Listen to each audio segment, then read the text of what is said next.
in a country like India, semiotics is not such a well developed craft, if I were to speak. So if I look at the developed markets like the US or the Europe, there are really specialized companies which do semiotics.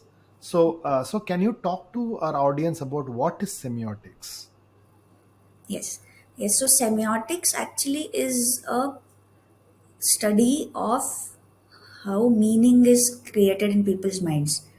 So it might sound very abstract, but technically, when it comes to especially branding, like I'm talking about marketing, the application of semiotics in marketing.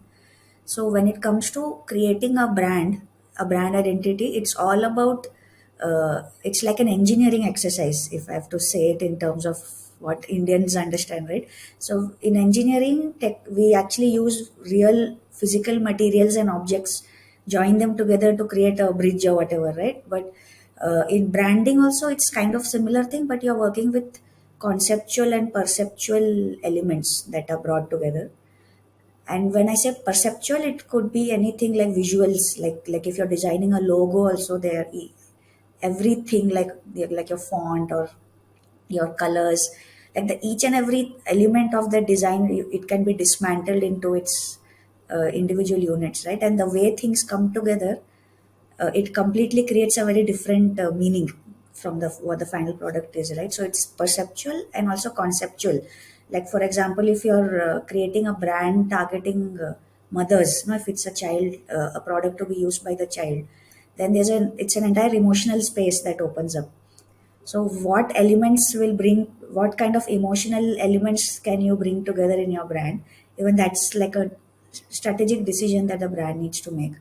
And usually designers tend to apply their intuition when they're designing things, when they say, okay, this feels right or this doesn't feel right.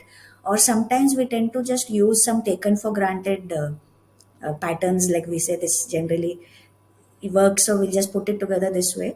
So semiotics actually is a very systematic exercise where you kind of decode the entire space that you're trying to study. For example, if I take this motherhood space itself, if I'm a brand trying to launch a product for catering to young mothers, I will, in a semiotic analysis, I will actually take a systematic analysis of all the various products and brands that are out there in the same space.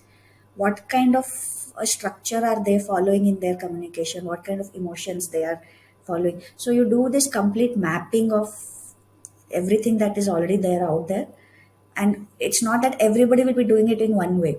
Hmm. You'll see this entire plotting or mapping, which in branding there's something called perceptual mapping. Hmm. If I mean, you would have seen that two by two kind of a Yeah. quadrant, and you plot things, right? So in semiotics also we do a similar thing, but those quadrants also emerge from the content that we look at. So you kind of try to map that those quadrants and try to find out which of these spaces are maybe getting outdated or not relevant anymore, which spaces are really relevant and resonate very well with the audience, right? So you kind of do it in a very systematic way, and it's actually quite powerful because this really opens up the space and the category for the people who are actually working for the brand. So Okay. recently I had done one project where the entire team was like, they told me that they had never thought of it this way. They used to think of the category in a very stereotypical way till now, but it's a fresh perspective coming from outside. It really opened it up. But yes, of course, in India it is still not a mainstream method because I think one thing is that there's not many people who are trained in it. There's not much awareness about it, and mostly I think people tend to, what I said, prefer to use their intuition, and then trial and error, and then try to get things right in the process. But this exercise actually, I think, would be very useful. And I think one main issue is lack of awareness also. Not many people are aware. I myself got exposed to it only when I was studying. Hmm. Before that, even I wasn't aware. So it's that I think awareness itself is something which is low. And once people are able to see value in it, then it can actually go up. Okay.